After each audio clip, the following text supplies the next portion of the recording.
La chroniqueuse culturelle Francine Grimaldi est avec nous pour nous parler d'hier, d'aujourd'hui et de demain. À un moment donné, je travaillais tellement fort que au diable les talons hauts. C'est qu'aujourd'hui, c'est aussi beau qu'avant, mais je recommencerai en 1945. Je reculerai, mais je referai exactement la même vie. Serge Gainsbourg qui vous pousse, qui veut pas vous avoir dans le cadre. Vous êtes là avec votre micro. Je voulais rentrer dans le plancher.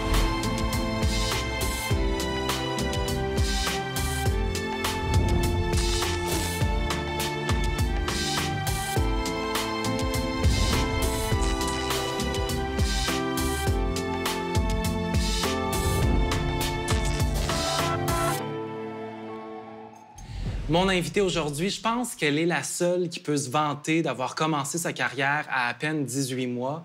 Dans le milieu, on l'appelle la Grimaldi. On la reconnaît, bien entendu, par ses costumes, son habillement. Francine Grimaldi est avec nous. Bonjour. Bonjour. Merci d'avoir accepté l'invitation. Ça me fait plaisir. C'est un honneur. Gentil. D'habitude, c'est moi qui suis obligé d'interviewer les autres. Et puis, là, je suis relax. Oui, c'est plus relax? Oui, bien sûr. Mais est-ce que ça vous gêne? Est-ce que ça vous dérange d'être interviewé? Non, pas du tout, pas du tout. Ben non. Ben non. Écoute, j'ai une vie exceptionnelle. Ben c'est ça, tellement d'histoires. Je suis une femme privilégiée. Écoute, ça me fait plaisir. Ben oui. Oui, on vous reconnaît par... C'est quasiment... on peut-tu dire ça, une marque de commerce? Oui. L'habillement? Trademark, oui, la marque de commerce. C'est parce que, écoute, avant, moi, quand j'étais jeune, je portais la gaine qui me fait mourir avec le soutien-gorge pigeonnant et puis toutes les choses, les bas culottes et puis, enfin, tu sais, les choses qui te serrent, qui t'enserrent et qui t'étreignent. À un moment donné, je travaillais tellement fort que je suis dit, au diable les talons hauts, au diable le soutien-gorge, au diable la gaine qui me fait mourir, et puis voilà, les boubous, la place pour l'espace, pour respirer, hiver comme été, le confort total. Et puis comme ça, je suis habillé du matin au soir, du soir au matin, puis j'ai pas besoin de me changer, puis d'avoir l'air de ci ou de ça. Je suis toujours pas besoin d'aller au coiffeur. Hein? Fini le coiffeur, enfin une fois par année, 2 fois par année. Plus rarement, c'est ça. Voilà. La teinture... Quand ça me tente, je suis pas obligé, personne ne le voit, sous un turban. Pas besoin d'aller toute la journée voir s'il faut que je me recoiffe ou quoi que ce soit. Non. Où je lève, j'ai pas besoin de miroir, donc je fais ça comme ça. Le reste, je sais que ça bougera pas de 6 h le matin à minuit le soir. Ouais. Alors, pratique, économique, pratique, contre la chaleur, contre l'humidité, contre le froid, contre le... Tu sais, non, pratique. Pas mal d'avantages. Je suis pratique. Et c'est vraiment, c'est ça, le côté pratique, liberté, confort. C'était pas nécessairement dans le but d'attirer l'attention. Pas du tout, non. Sinon, c'est arrêter d'avoir des entraves, puis d'être comme ça, puis écoute, dans les élastiques, et puis, non. D'ailleurs, en fait, vous, ce que vous comprenez pas, c'est que les gens adoptent pas ça. Ils devraient essayer ça. Il me semble. Pour le confort. Ben oui. T'es même pas obligé d'acheter quand tu tombes enceinte, t'es même pas obligé de changer de garde-robe. Ben voilà, c'est réglé. Mais là, disons là, que justement, on se fait une petite chronique mode. Là. La version homme de Francine Grimaldi, ce serait quoi? Ça ressemblerait-tu à ça? Les boubous africains. Ben, pas exactement le même modèle, mais les boubous africains, oui, pour les hommes, c'est pareil. Toute l'ousse en dessous, mes enfants, tout à l'air, à libre, enfin, au vent, quoi. À l'air libre. Voilà. C'est confortable. Oui. Liberté. Essaye un jour. Plus de 70 ans de métier, quand même. Presque. Ben oui, il faut dire que si on commence... Est-ce qu'on compte encore? Est-ce que vous faites des bilans? Des bilans? Non, bilans, pas encore. Vous n'êtes pas trop nostalgique? Non, mais c'est qu'aujourd'hui, c'est aussi beau qu'avant, mais je recommencerai en 1945-50. Je reculerai, puis je referai exactement la même vie. Je voudrais revivre ce que j'ai vécu en tournée avec mon père, avec Un homme et son péché, qui est Monsieur Charland, Edgar Charland, le premier, Séraphin. Il me prenait sur ses genoux dans les coulisses, puis après ça, il me laissait à l'autre, puis là, il rentrait, puis là, il me ramassait comme ça, puis dans la loge, et puis en voiture, j'apprenais à lire et à compter en voiture avec mon père. Il jouait aux cartes le soir, je faisais les additions, j'apprenais à additionner. Et puis, j'ai tellement appris, puis j'ai tellement aimé à jouer. Mon cadeau de Noël, c'était jouer dans une des productions au théâtre. Mon cadeau, n'importe quel cadeau, c'était de jouer. C'était de jouer. L'été, en vacances, c'était de partir en tournée, puis de jouer en tournée. Alors, tout le temps, toute ma vie jusqu'à 1970, j'ai fait beaucoup de tournées, les printemps, été, automne, tout le Québec. J'ai vu construire Manic 5, Manicouagan, 1, 2, 3, 4, 5. J'ai vu grandir Vous avez vu le Québec évoluer. Québec, le Nouveau-Brunswick. Écoute, j'ai eu une vie magnifique, magnifique. Je voyais les flots qui venaient avec le... Ils essayaient de se glisser pour rentrer dans la salle de spectacle. Pour ça, je les voyais arriver 2 ans après avec leur première blonde. Et puis, j'ai vu grandir. Écoute, moi, j'étais en chair de poule quand ils passaient. Je restais attaché. Puis on écrivait derrière les scènes de théâtre ou de spectacle. C'était pas des scènes de théâtre. On jouait dans des cinémas ou des salles paroissiales dans le temps. Et puis on écrivait à l'arrière sur le mur, on gravait Full House, 800 personnes, avec Tigres Timos. Puis là, je mettais tous les noms de tout le monde qui jouait, puis quelle année. Puis alors, il y avait Tigres Timos, il y avait les Gérola, il y avait les Belcanto, il y avait les Baronnets, il y avait etc., etc. Tu sais, alors, il y a de l'histoire un petit peu partout de ramasser. Oh non, écoute, j'ai été choyé. Après ça, j'ai fait 4 ans au Théâtre des Variétés avec Gilles Latulippe. C'est papa qui montait les productions, mais c'était le théâtre de Gilles. D'ailleurs, Jean Grimaldi a toujours, vous voyez, Gilles Latulippe, c'était le patron. Ah oui, c'est le boss. C'était un petit cul, mais c'est le patron. C'est le patron. Oui. Est-ce que on peut dire dans votre cas que c'est pas vous qui avez choisi le métier, mais c'est le métier qui vous a choisi? Parce que vous êtes né dedans. Oui. Ça s'est fait naturellement. Oui. Une enfant de la balle. Oui. Oh, définitivement. Je pensais pas faire autre chose. Quoiqu'à un moment donné, j'ai pensé devenir hôtesse de l'air pour pouvoir y voyager pas cher. J'ai pensé devenir missionnaire aussi pour aller voyager pas cher et être nourri, logé. Toujours dans le but de voyager. Mais comédienne, il n'y avait rien de plus beau. Rien de faire oublier les soucis aux gens, de faire oublier leurs problèmes, la misère ou la faim ou n'importe quoi. Je veux dire, oublier les problèmes familiaux. Juste les voir rire, les entendre rire, ça soulage. Et puis, toi, ça te soulage aussi en même temps. Puis, en plus, moi, je vendais des programmes souvenirs à l'entracte. On avait des chansonniers souvenirs. J'aurais dû en apporter un avec les chansons, avec les textes des chansons. Et les gens chantaient pendant l'entracte avec de chansonniers souvenirs qu'on vendait 25 sous. Et il y avait un tirage à la fin. On faisait tirer des cadeaux d'après les numéros de programme qu'ils avaient. Et puis donc, je voyais tout le monde, je leur vendais. J'avais un contact de main à main avec le public, avec les gens dans la salle. On se promenait dans la salle. Mandat par an, Tizoune et Mandat. Tizoune ne vendait pas de programme, mais Mandat était bonne vendeuse. En compétition avec Timous tout le temps. Qui c'est qui vendait le plus? Qui en vend le plus? On avait un plaisir. On avait un plaisir fou. En plus que la nuit, c'était les gens se couchaient de bonne heure en province. Alors, on jouait aux cartes, où mon père appelait les esprits, il faisait du spiritisme, il faisait tourner les tables. On avait du divertissement.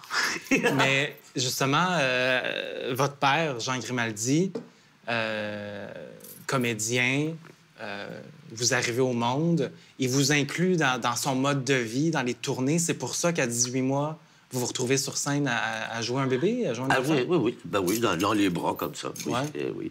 J'ai été enfant, pas martyr, mais enfant presque comme battu. On voit que c'est une enfant très, très malheureuse.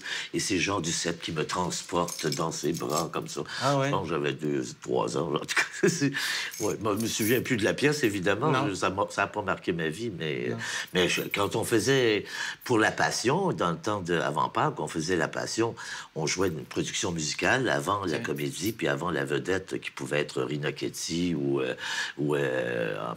Charles Trenet, ou enfin, on avait des grosses vedettes. Alors, il y avait une ouverture musicale. Alors, à la rentrée des classes, on faisait une production rentrée des classes. Et j'étais dans la classe à côté des Claude Blanchard et compagnie. Pour la Passion, il y avait Jésus-Christ qu'on montait... Quand il disait « Laissez venir à moi les petits-enfants », alors là, je me garochais dans sa jupe. Puis là, il y avait la fille de Muriel Muller, Jocelyne Paul, qui est devenue une célèbre avocate. Elle et moi, on se précipitait les deux premières dans les jupes de Jésus pour quand il disait « Laissez venir à moi les petits-enfants ». Ou quand il y avait le 11 novembre. On faisait, vous allez voir une photo, de l'armistice. Alors là, mon père chantait « Les voyez-vous, les canons, la garde... Enfin, tu sais, avec les morts là, dans le champ de bataille. Et puis, alors, mon frère et moi, on était avec la veuve au milieu et les deux orphelins chaque côté de la pauvre veuve, pendant que mon père chantait à travers les morts, les cadavres sur scène. Et voilà, on a eu du plaisir. Mais vous gardez que des bons souvenirs ou à un moment donné, vous trouviez ça, vous auriez aimé être plus dans le quotidien normal d'un enfant? Ou vous, ça vous allait? Jamais de la vie. Ça vous allait? Voyons. Non, j'ai aimé la discipline du collège, du couvent, pensionnaire. Ça m'a quand même un peu mieux structuré. Parce que sinon, j'étais pas... Non, j'ai jamais pensé faire autre chose. J'ai beaucoup trop de plaisir pour changer, pour penser faire autre chose. Un de vos plus beaux souvenirs de jeunesse, ça serait les spectacles du Nouvel An, qui étaient vraiment magiques, féeriques? Le Nouvel An, ça, c'était... Je jouais la Nouvelle Année. Oui. Et Paul Desmarteaux, le curé Labelle, que vous avez connu à la télévision à l'époque, dans le rôle du curé, le premier curé Labelle, Paul Desmarteaux, ou le père d'Aurore l'Enfant Martyr, c'est lui qui jouait ça. Oui. Alors, Paul Desmarteaux jouait la vieille année avec la barbe blanche, avec la grande robe blanche et une faux à la main. Et moi, en petite ballerine, petit tutu, moi qui rêvais d'avoir appris le ballet, mon père n'a jamais voulu, mais c'est la seule fois où je pouvais porter un tutu. Et là, j'arrivais en tutu et je poussais la vieille année et je venais, moi, faire le boniment de la nouvelle année. Et ensuite, le rideau s'ouvrait avec tous les artistes en robe de bal et en tuxedo pour souhaiter la nouvelle année au public. Les lumières s'éteignaient, les ballons tombaient du ciel et puis tout le monde s'embrassait sur scène et dans la salle. Chair de poule, encore, j'ai tellement aimé ça. C'était des moments magiques. D'ailleurs, on a toujours fêté le Noël, le jour de l'an, sur scène. On n'a jamais fêté ça dans la maison. Ça a toujours été au théâtre. Toujours au théâtre qu'on fêtait. Justement, votre père, Jean Grimaldi, est un personnage important de la scène théâtrale, du spectacle et de la tournée. Plusieurs artistes ont commencé dans cette troupe-là. Et vous, à l'époque, vous avez côtoyé, si je ne me trompe pas, des Mandats Parent, Alice Robbie. Oui, bien sûr. Plusieurs grands comédiens, chanteurs. Oui, mais écoute, Rina Ketty, je sais pas, ça se rappelle de Sombreros et Mantilles? Non, Rina Ketty, c'est trop jeune. Moi, c'est rien que des vieilles affaires à raconter. C'est correct. Non, mais il y a des noms que vous me dites que ça me revient. Puis, tu sais, avec les archives, il y a des trucs que j'ai vus, mais... Mais il y avait La Poune, entre autres, qui était là. Ça, je me souviens de ça. Mais la vedette, nous autres, en tournée, c'était surtout Manda, Tizoun et Manda. Olivier Guimond. Oui, il y avait Olivier Guimond. Olivier Guimond, fils, Tizoun. Et Manda, c'était le team, le duo comique vedette de toutes les tournées, de tous les spectacles au Théâtre canadien, au Théâtre national, au Théâtre Radio-Cité, parce que mon père a ouvert le premier théâtre à l'ouest de la rue Saint-Laurent. À l'époque. Oui, il fallait pas dépasser. Pour passer Saint-Laurent, tu parlais rien qu'anglais, avec un public anglais, puis on parlait plus français à partir. Alors, quand les gens ont entendu mon père dire qu'il voulait acheter le Gaieté, qui était un théâtre de burlesque, avec les stripteaseuses, avec Peach Zodi, puis enfin, toutes les grandes stripteaseuses à l'époque. Alors, mon père voulait acheter le théâtre, puis ils ont dit, voyons donc, tu vas te casser la gueule. Mais il y en a un théâtre francophone à l'ouest de la rue Saint-Laurent, ça n'a pas d'allure, ça marchera jamais. Ben, il a ouvert le théâtre Radio-Cité, T accent aigu T, mais inspiré du Radio City de New York, avec la ligne de danseuses à l'ouverture, et puis comme un peu copié sur Radio Cité de New York comme système. Alors, grosse production musicale, sketch comique, numéro de variété, super vedette. Ensuite, deuxième partie, comédie qui dure 1 heure. Ou drame aussi, il y a eu des drames. On a joué des drames. Vieillir, c'est souffrir, rendez-moi mon enfant, et puis etc. On fait des trucs du genre, quand même. Quand on pense à Francine Grimaldi, on pense souvent justement critique culturelle, chroniqueuse culturelle. Mais vous avez fait du cinéma. Oui. Le côté comédienne, vous avez fait plusieurs trucs. Et quand vous avez fait du cinéma, c'est ce qu'on appelait un peu dans la vague érotique, des films érotiques, un peu? Ou coquins? Ou je sais pas il y a eu des films très, très, très légers. Après Valérie, parce que Valérie a parti le bal. Après-ski, Janine Suto et moi, nous étions les deux seules femmes habillées dans Après-ski, faut dire, de Roger Cardinal. Quel bon Dieu, ça existe encore, ces films-là. Ça ne devrait pas, non. Parce que je voyais... 7 fois par jour aussi. Parce que moi, dans les archives, j'ai vu justement la pomme, pardon, La pomme, la queue, la le pomme, la pépin. queue, les pépins. Ouais. Il y a une scène, entre autres, dans le billard où il y a deux gars qui se parlent et c'est... Ben oui, je suis Les gros oui, mots. c'est un peu sexy, je pense, là-dedans. Ben là, un peu sexy. Entre les deux comédiens, tout ce qu'on voit, c'est quelqu'un penché, la jupe, la bobette, Que voulez-vous? pendant 3-4 minutes. Les acteurs, ce sont des marionnettes. Hein. On vous dit, place-toi comme ça, puis penche-toi là, puis regarde à droite, puis tu fais ce qu'on te dit, puis voilà. C'est ce que ça donne. Quand vous vous retournez, c'est une blouse assez échancrée, qui laisse pas beaucoup de place à l'imagination. Non, c'était un film qui laissait pas beaucoup de place à l'imaginaire non plus. C'était, ouais. Vous embarquiez là-dedans, ouais, Ben écoute, sans trop penser. on a vous tellement de réfléchissez? plaisir à tourner. Le plaisir de jouer sur scène, ou le plaisir de tourner, surtout en plus quand c'est un film tourné à l'extérieur de la ville, qu'on n'est pas venu, on n'est pas obligé de rentrer à la maison le soir pour prendre ses messages, pour faire le lavage, pour faire le lit le lendemain matin. Puis quand tu es à l'extérieur, que là, tu es dans un autre monde, tu es dans le film, avec des personnages, mais là, tu oublies tout ce que c'est qui est le vrai quotidien et tu que le plaisir d'être dans une autre famille, dans cette famille-là. Le plaisir qu'on a. Écoute, après ski, j'ai eu un plaisir fou à tourner ce film-là. Écoute, c'était génial, avec la neige, avec c'était de toute beauté. En plus que le motel, il y avait un foyer dans ma chambre. La joie. Et puis, tout était agréable. Puis Roger Cardinal m'avait dit, je vais te prouver que tu n'es pas obligé de coucher avec un réalisateur pour tourner. C'est vrai qu'il m'a jamais demandé quoi que ce soit, je veux dire. Mais c'est parce qu'à l'époque, on disait qu'il fallait coucher. Pour avancer, Pour ben avancer. Oui. Télévision, cinéma. Ouais. Tout le monde disait ça dans le temps. Moi, m'est jamais arrivé, là, mais voilà.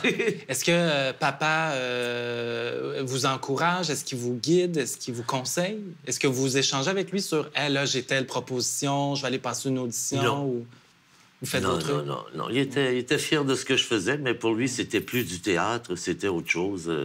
Télévision, les films, je pense qu'il les a jamais vus, d'ailleurs, les films que j'ai faits. Mais j'ai aimé, c'est Gilles Carle, travailler avec Gilles Carle, La vraie nature de Bernadette, entre Oui, autres. ça, c'est un film qui a vraiment marqué le cinéma québécois, Oui. interprété par Micheline Langto, Oui. Puis Bernadette. ça a été mon premier rôle de journaliste avant que je sois journaliste, avant de devenir... C'est peut-être comme un avant-goût c'est drôle, hein? l'appel du journalisme, parce que c'était un personnage de journaliste culturel. Voilà, qu'elle est potinée, qu'elle allait chercher les potets. Est-ce que c'est vrai qu'elle est toute nue, qu'elle se promène toute nue? J'allais chercher dans le détail, enfin. Encore dans la subtilité, quoi. Et vous avez commencé comme comédienne. Et à un moment donné, c'est quoi le déclic qui fait... moi, j'ai le goût de pas nécessairement critiquer, mais de partager sur ce qui se passe dans le culture. C'est à cause du vaudou. Ah. J'avais été reine au carnaval à Port-au-Prince en Haïti, puis j'avais été dans une séance de vaudou, puis la recherchiste... J'avais rencontré une recherchiste de Lise Payette, de Studio 11 à l'époque, de Place aux Femmes, Studio 11. Et elle voulait m'inviter pour parler de mon expérience de carnaval et de vaudou. Et moi, je me levais à 1h de l'après-midi à l'époque. Moi, je travaillais juste le soir comme comédienne. Tu me voyais pas de nez dehors avant 5h de l'après-midi. D'ailleurs, j'avais aucune robe de jour. J'avais que des robes d'après 5h. Ma garde-robe commençait avec robe cocktail à partir de... Bon, voilà. Et elle voulait que j'aille être interviewée par Lise Payette. Et ce que j'ai fait... Et après l'émission, le réalisateur est venu me trouver pour me demander de devenir recherchiste. Je dis, voyons donc, je peux pas prendre la place de Marie-Christine. Moi, elle était devenue une amie. Je dis, voyons, il y en a 6, il y a de la place pour 7. Et j'ai commencé à devenir recherchiste pour Lise Payette à la radio, à Studio 11, en 1970. Oui, c'est 1970, la dernière année où j'étais au Théâtre des Variétés le soir. Le matin à la radio, le soir au Théâtre des Variétés. Et ils m'ont fait parler des artistes comme Manda, comme Tizoun, comme La Poune et compagnie. Enfin, ils m'ont fait venir des numéros de variété. J'avais fait venir un dompteur d'ours dans le studio, imagine, avec le café croissant. L'ours, comment il sentait, l'ours? Enfin, qu'est-ce qu'il sentait, l'ours? Qu'est-ce qu'il sentait? Et qu'est-ce qu'il avait envie de faire, l'ours? C'était quelque chose. Et Lise Payette faisait de la radio visuelle. Elle racontait à la radio ce qu'un acrobate fait ou ce que le dompteur d'ours fait, puis le monde à la radio, il l'entend, il a l'impression de le voir, de la façon qu'elle avait d'expliquer, de parler, de décrire. comme Joël Le Bigot, pour moi, il fait de la radio visuelle. C'est deux, pour moi, qui font de la radio visuelle. Joël Le Bigot a fait des concours de photos à la radio, écoute. Faut le faire. Oui, avant Internet, là, je parle. Oui, oui. Et justement, Joël Le Bigot aussi, c'est quelqu'un d'important dans votre carrière. Ah, définitivement. Parce qu'une belle longévité à la radio, relation de confiance, et il vous permet d'aller plus loin, justement, de ne pas juste faire des calendriers d'événements, mais de développer. Un peu. Il ne me laisse pas beaucoup de temps pour ça, développer. Ouais. Non, je ne peux pas dire qu'il me permette de développer beaucoup. Il faut que je me ramasse, il faut être succinct. Succès, de plus en plus succès. Le réalisateur me disait d'ailleurs, c'est bon parce que c'est court. C'est dur, parce que des fois, t'as vu un film ou une pièce de théâtre pendant 2 heures, t'as envie d'en parler au moins pendant 4 minutes. Ouais. Mais non, c'est dur. Et Joël Le Bigot, c'est une relation... Vous êtes un peu comme son souffre-douleur, où il aime bien vous taquiner. Ouais. Malheureusement, c'est vous le prenez bien? Ben, j'ai pas le choix. Peut-être être encore là. J'accepte Le Bigot. Il est énorme, Le Bigot, il y a des défauts énormes. Mais c'est le meilleur, que si tu veux. Alors, à ce moment-là, je peux lui pardonner n'importe quoi. Dis pas ça, là, mais je suis capable d'accepter qu'il me coupe la parole ou qu'il se mêle un peu trop de ma chronique. Je suis capable de le supporter parce qu'il est tellement bon. Tellement bon d'intervieweur, il est tellement bon d'animateur, que si tu veux. C'est ça qui fait aussi un peu le succès. Les gens vous écoutaient, j'imagine, pour faire « Hey, comment est-ce qu'elle va s'en sortir, la Grimaldi, aujourd'hui? » Non, pas à ce point-là? Ben non.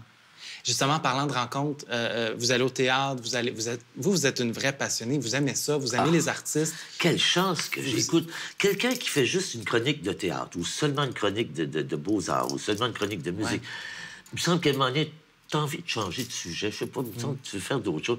Et je me souviens que à la presse, il y avait, oh mon Dieu, son nom, un chroniqueur, critique de théâtre qui écrit, il dit, j'écris mon dernier papier, il dit maintenant, je suis rendu quand je vais au théâtre. Je me dis, sont mieux d'être bon. Mais non, pas comme ça que tu vas au théâtre. Ça part mal, oui. Tu vas au théâtre parce que tu as payé ton billet puis que ça va t'en coûter 50, 60, 100 $ à 2 personnes avec le stationnement, la gardienne. C'est parce que tu as envie d'aller voir le pièce que tu mises là-dessus. Faut y aller, nous autres aussi, dans le même esprit. Alors, il dit, moi, j'ai plus envie. J'ai plus envie, je veux juste qu'on me donne le meilleur, puis c'est pas ça, je vais être tellement déçu. Il dit, j'ai mon temps changé de domaine. Il a changé de domaine. Il a quitté la critique de théâtre, par honnêteté. Ben ça, je trouve ça formidable. Moi, j'ai eu la chance de passer du théâtre aux Beaux-Arts. Le matin, je vais voir un film à 10 h. À midi, je m'en vais au Musée des Beaux-Arts. À 2 h l'après-midi, une conférence de presse, un lancement de disque ou un lancement de livre à 5 h, un autre théâtre à 8 h, ensuite le jazz à 10 h, ou... Ça change tout le temps. Il n'y a pas une journée pareille. Je suis nourri, je suis gavé de culture, d'information, de création, de créativité. Je découvre, je suis payé pour apprendre, pour découvrir tous les jours. La quantité de vedettes, d'artistes, de créateurs qu'on a, qui ne sont pas nécessairement des vedettes, loin de là. Mais j'en reviens pas dans les galeries d'art que je fais, des endroits que je découvre. Je découvre tous les jours, je découvre. Et... vous aimez ça, vous aimez les artistes, vous êtes passionné, ça vous allume. Est-ce que... et vous avez grandi dans ce milieu-là, c'est votre vie. Vous avez vu que ça. Est-ce que... et vous avez toujours l'étincelle, parce que des fois, à un moment donné, d'en avoir trop, on peut se tanner. Mais est-ce que Francine Grimaldi est fan de certaines personnes? Avez-vous des idoles? Ou pour vous, vous en avez tellement vu, c'est de l'admiration plutôt, peut-être?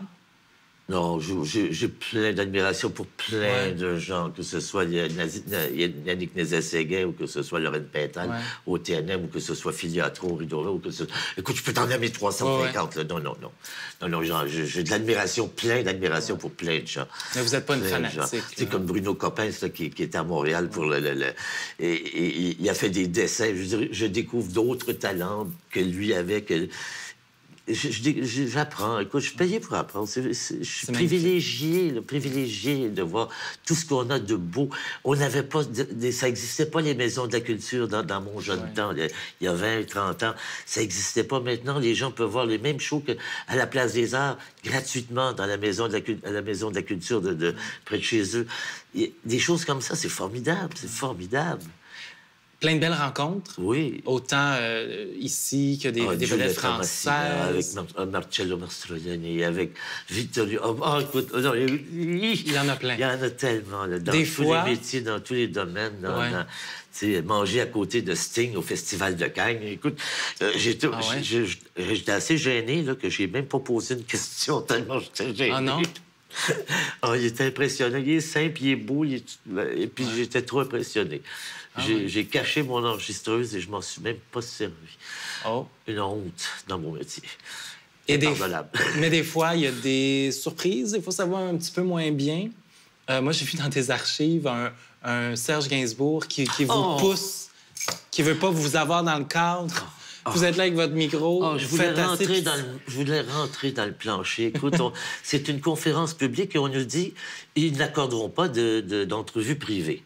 Donc, il faut que chacun arrive, puis on est devant, puis on va chercher ce qu'il livre devant le public, devant tout le monde. Alors moi, je me mets à ses pieds, au pied de Gainsbourg, au pied de Jane Birkin, ils sont tous là devant. Et j'ai mon micro comme ça, tendu, presque sous son nez. Il me dit, vous, en rouge, derrière, allez-vous-en, reculez, arrière, Satan, là, c'était moi, là, tu sais, j'étais gêné, là. En rouge. Mais on s'est rencontrés au festival de Rouen-Noranda après, et puis il buvait plus. Il était charmant. Ah oui? Il était charmant comme tout. Oui, d'être normal. Vous avez pu vous reprendre. Oui. Est-ce qu'il y en a d'autres qui vous viennent à l'esprit, des espèces de... Non, lui, ça a été mon C'était le pire? Lui, j'ai eu mal au ventre. Non. C'était le pire, ça. Mais pas arrivé d'autres, non. Non. On dit que... vous êtes vraiment comme on peut dire une référence, on va dire les vraies choses, que quand Francine Grimaldi est à quelque part, son mot compte. Les gens... tu sais, si Francine Grimaldi est là, puis qu'elle nous fait un papier, c'est souvent gage de... Ça va aider le succès, ça va faire du bien à la production. Ben oui, que ce soit moi ou Nathalie Piotrowski ou quelques critiques, je veux dire, on est tous... tout le monde apporte sa pierre au moulin, puis chacun a besoin de chacun. Je veux dire, moi, s'il n'y a pas de spectacle, j'ai pas de travail. Et puis, c'est correct, c'est comme ça, c'est correct. C'est bien. Je veux dire, on a une tribune, et puis moi, je suis une communicatrice. Quand j'étais au couvent pensionnaire, j'apportais des disques de jazz, parce que j'apprenais le piano classique puis le chant classique. Et j'apportais des disques de jazz, puis des partitions de jazz en cachette. Puis quand, dans notre petite cabine de répétition, où on allait pratiquer le piano, puis là, j'apportais mes partitions, puis je trichais, puis je voulais communiquer mes découvertes en jazz aux chums, aux copines d'école, de collège. Déjà, j'étais déjà porte-panier, j'étais déjà communicatrice avant. Ouais. Fallait déjà que je partage. Quand tu partages, ça déculpe le plaisir, non? Ce qui est partagé, non? Oui, c'est vrai. Ça fait du bien. Ouais. Vous avez Montréal. Autant vous aimez la culture, je pense que vous aimez bien Montréal. Ah ben tiens, je pourrais pas vivre... Écoute, j'adore Québec. Hein. Ouais. Québec, c'est la plus belle ville. Je trouve que c'est la plus belle ville du Canada. C'est la ville que je préfère entre toutes. La plus belle. Tu regardes en haut, en bas, à droite, à gauche, en arrière, en avant. C'est beau. Où tu poses ton œil, c'est beau. Le fleuve, il est beau. Il est à son avantage. J'admire Québec. Je pourrais pas vivre là. Okay. 3 jours par semaine, d'accord. Mais Montréal est trop rempli de trop, de surplus, de cuisine, surtout au niveau de la cuisine. Moi, je suis gastronome et puis j'aime cuisiner, mais j'aime beaucoup fréquenter les restaurants manger, ben oui. et les bonnes tables. Et Montréal, on est tellement gâtés là-dessus. Il n'y a pas une ville qui arrive avec ça. Bon, je parle pas de New York, là, mais je parle au Canada, au Québec, au Canada même. Montréal est une ville gastronomique extraordinaire, extraordinaire. Il n'y a pas une journée où je mange dans le même pays, en fin de compte. Hier, j'ai mangé espagnol, demain, je vais manger portugais, ce soir, chinois, puis etc., etc. Je veux dire, c'est fabuleux pour ça. Ça me manquerait. À Québec, ça me manquerait. Et la variété au niveau de jazz et de musique et de variété, ça me manquerait aussi à Québec. Et en parlant justement de bien manger, les sorties, tout ça, vous avez décidé de faire des guides. Oh oui, ben oui. De vos coups de cœur. Oui, partagez le guide des plaisirs du Grand Montréal. C'est le guide inutile. Oui. C'est avec ma copine qui est Odile Joanneau, qui a fait les petits futés à l'époque. Okay, ouais. Et après les petits futés, elle a fait de Grimaldi. Et on a à peu près 300 restaurants là-dedans, plus les boutiques, plus des lieux fréquentables et non fréquentables, recommandables et non recommandables. Ça, c'est Alain Stanquet qui m'a fait faire mon premier livre. Ça, c'est le premier. Mon premier guide, je voulais pas, mais il m'a donné Carmen Langlois comme support et qui me poussait dans le dos et puis travailler avec moi. Et ça a été mon premier. Je l'aime bien. C'était plein de découvertes que je partage. C'est toujours le partage, c'est toujours la communication. Ça revient toujours au même, que ce soit des spectacles, des restaurants ou des... ça me permet d'autres choses que... J'ai pas le temps de faire les restaurants pour la radio. J'ai pas le temps. Alors qu'avec ça, je pouvais me permettre de tout faire ce que je veux. Justement, vous avez vu plusieurs décennies l'évolution de Montréal, des salles de spectacle et tout ça. Quand vous voyez des salles comme, mettons, le mythique Spectrum qui ferme, on voit le quartier des spectacles évoluer, souvent pour le bien. Là, on a une salle pour l'orchestre symphonique. Ça vous fait quoi? Est-ce que c'est quelque chose qui vient vous toucher? Non, c'est très bien. C'est très bien. Je vois pousser plein de petites salles, des théâtres de poche. Et il y en a beaucoup maintenant. Comme les endroits pour le blues et puis pour le hip-hop et puis tout ça, il y a plein de petites salles, en plus des grandes salles qu'on connaît. Il y en a qui poussent. Il y a vraiment une belle activité, une belle effervescence, oui.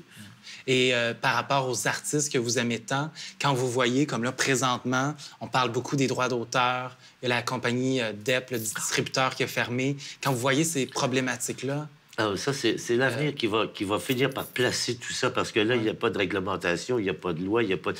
On est tout en transition. Je veux dire, tout le métier est en transition. Je veux dire, le domaine du disque, le domaine de la télévision, écoute, les séries web et tout ça, wow, tu te fais payer comment? Là, ça passe où? Ça passe quand? Combien de fois? Je veux dire, c'est toutes des choses à négocier puis à travailler. Je veux dire, moi... C'est un nouveau métier, c'est un nouveau médium, un nouveau métier à développer. Puis il y a des lois qui vont être obligées d'être appliquées, bien sûr, mais dans le moment, ce sont les artistes qui payent pour et qui écopent. C'est pas facile. Vous nous avez apporté, Mme Grimaldi, des belles photos.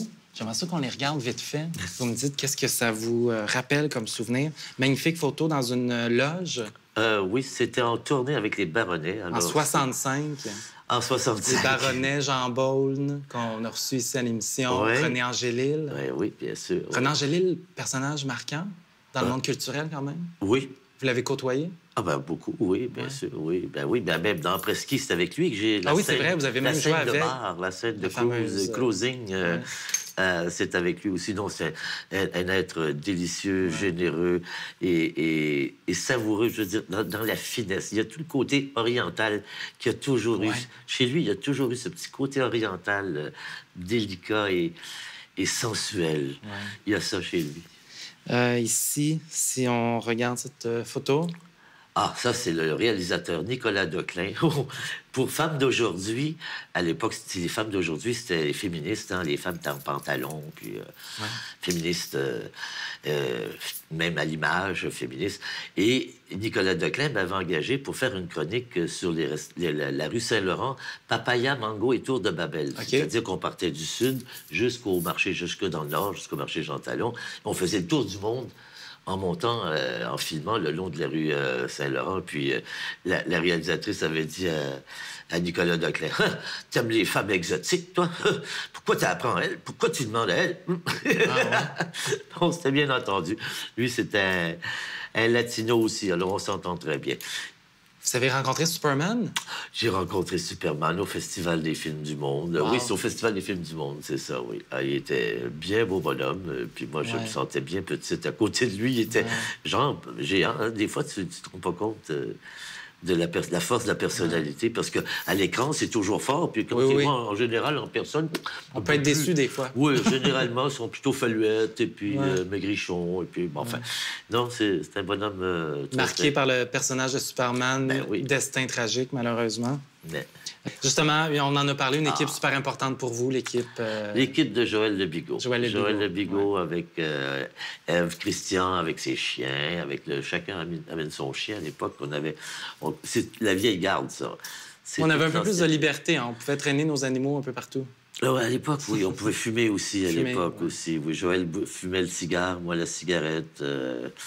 Oui, ah non, écoute, tout le monde qui est là, c'est tous des gens. Il y en a quelques-uns qui nous ont quittés. Ouais.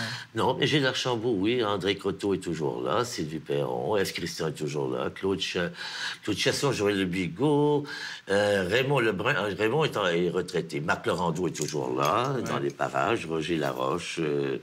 Enfin, belle équipe. Belle équipe, oui. Papa, oui, troupe de théâtre, mais maman, directrice d'agence. Maman avait l'agence, oui, Grimaldi, Daniel. Elle avait sous son aile une belle demoiselle.